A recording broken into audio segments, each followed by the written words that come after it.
Hello friends, તમે જો આ વધેલા બાજરીના રોટલામાંથી આ સિક્રેટ ટિપ્સ સાથે આ વઘારેલા રોટલાની રેસીપી બનાવી લીધી ને તો મજા જ પડી જશે હો.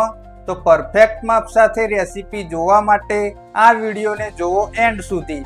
અને હા, વિડીયો પસંદ આવે તો લાઈક, કોમેન્ટ, શેર કરી દેજો હો.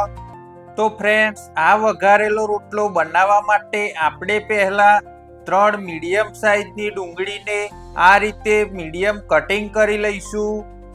આ ડુંગળીની સાથે આપણે 2 મીડિયમ સાઈઝના ટામેટાને પણ મીડિયમ કટિંગ કરી લઈશું. તેની સાથે આપણે 2 લીલા મરચાંની કટકી પણ લીધી છે. ત્યાર પછી તમારે એક બાજરીના રોટલામાંથી આ રીતે મીડિયમ સાઈઝના ટુકડા કરી લેવાના છે.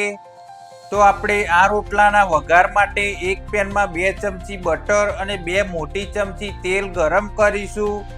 તેલ અને બટર ગરમ થઈ જાય એટલે તેમાં અડધી ચમચી રાઈ અને અડધી ચમચી જીરું નાખીશું. જીરું અને રાઈ નાખ્યા પછી આપણે તે વઘારમાં સૂકી ડુંગળીની કટકી નાખીશું. ડુંગળી નાખ્યા પછી આપણે તેમાં 2 લીલા મરચાંની કટકી અને 1 ચમચી જેવી લસણની પેસ્ટ નાખીશું અને તેને બરોબર સાંતળી લઈશું. તો ફ્રેન્ડ્સ, આ રોટલાના વઘારમાં ડુંગળી 50% ચડી જાય એટલે આપણે તેમાં 2 નંગ ટામેટાની કટકી એડ કરીશું અને સ્વાદ અનુસાર મીઠું નાખીશું. ડુંગળી અને ટામેટા આપણા આ વઘારમાં 70% જેવા ચડી ગયા છે તો તેમાં 1 ચમચી મરચું નાખીશું અને અડધી ચમચી જેવી હળદર નાખીશું. પછી આપણે તેમાં 1 ચમચી કિચન કિંગ મસાલો નાખીશું.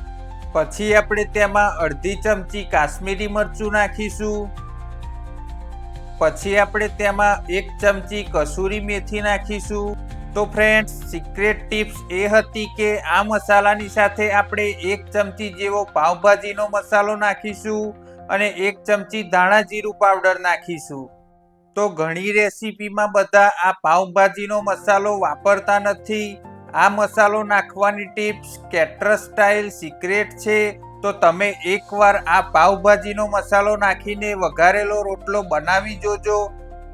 પછી આપણા મસાલા વઘારમાં બળે નહીં તેની માટે અડધી વાડકી જેવું પાણી અને 1 ચમચી જેવો લીંબુનો રસ નાખીને તેને બરોબર મિક્સ કરી લઈશું. તો તે ડુંગળી ટામેટામાં આપણા બધા સ્પેશિયલ મસાલા પાકી જાય એટલે આપણે તેમાં આ રોટલાના ટુકડાને એડ કરીને તેને બરોબર મિક્સ કરી લઈશું. તો આ વઘારેલા રોટલામાં આપણે ઉપરથી પણ 1 ચમચી બટર નાખીશું. બટર નાખીને તેને મિક્સ કરી લઈશું. ત્યાર પછી આપણે તેમાં ફ્રેશ લીલા ધાણા એડ કરીશું. લીલા દાણા નાખ્યા પછી આપણે તેને મિક્સ કરી લઈશું અને ગેસની ફ્લેમને બંધ કરી દઈશું. તો ફ્રેન્ડ્સ, આ વઘારેલો રોટલો તમે જ્યારે ઘરે બનાવો ત્યારે એક મોટી ભૂલ ના કરતા કે આ રોટલો ગરમ હોય ત્યારે તેમાં છાશ કે દહીં એડ ના કરતા. તેનાથી આ રોટલો ઓગળી જશે એટલે કે ફોગાઈ જશે અને ખાવામાં પણ મજા નહીં આવે.